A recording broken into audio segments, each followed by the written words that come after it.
আরজি করের নিন্দনীয় ঘটনার প্রতিবাদে পূর্ব বর্ধমানে ডাক্তার থেকে সাধারণ মানুষের বিক্ষোভ ও প্রতিবাদ মিছিল।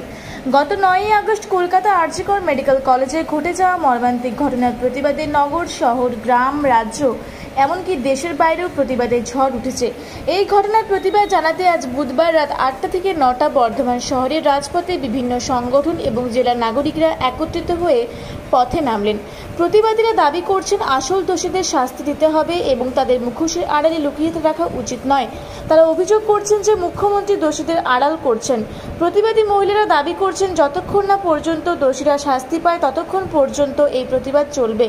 মানববন্ধন মিছিল সংগঠিত হয় বীরহাটা থেকে কার্জন গেট পর্যন্ত।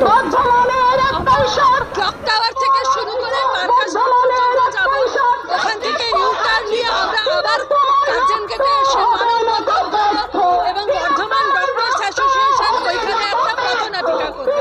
তার সঙ্গে আমাদের ফুটপ্রিন্ট হবে। আগামীকাল সুপ্রিম কোর্টে শুনানি হওয়ার কথা ছিল, সেখানটা ক্যান্সেল হয়েছে, কি বলবেন? কোনোভাবেই কোনো কিছু হবে না, আমাদের ছিনিয়ে আনতে হবে জাস্টিস। জাস্টিস আমরা জাস্টিস ছিনিয়ে আনবই। আমরা যতদিন না জাস্টিস পাচ্ছি আমরা রাস্তায় থাকবো একই রকম ভাবে। আমার নাম বিপাশা সরকার।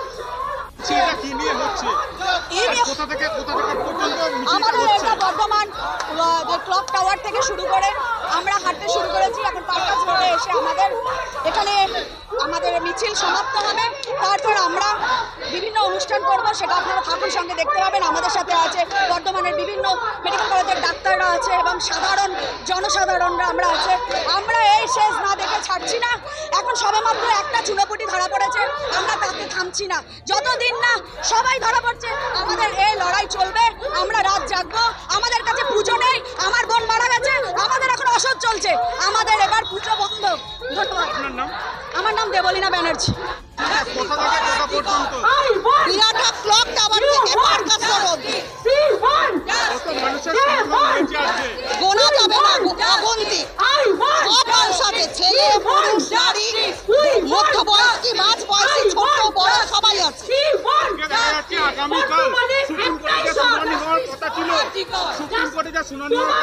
বাতিল হয়ে গেল, বাতিল হয়ে গেল। জানি না কি হচ্ছে, কি বলবো। আপনিও জানেন কি হচ্ছে, আমিও জানি কি হচ্ছে। আমাদের কিছু জানার দরকার নেই, আমরা খালি বিচার চাই। আজকে গোটা দেশ, গোটা রাজ্য, গোটা বিদেশ আমাদের তৃপ্ত হয়ে আছে। আমাদের একটাই কথা, আমরা বিচার চাই। আমরা বিচার চাই বা বিচার চাই, তিলোত্তমার বিচার চাই। আপনার নাম? সুদীপা সরকার। পূর্ব বর্ধমান থেকে দেবাশিস ঘোষের রিপোর্ট, রূপসী বাংলা মিডিয়া।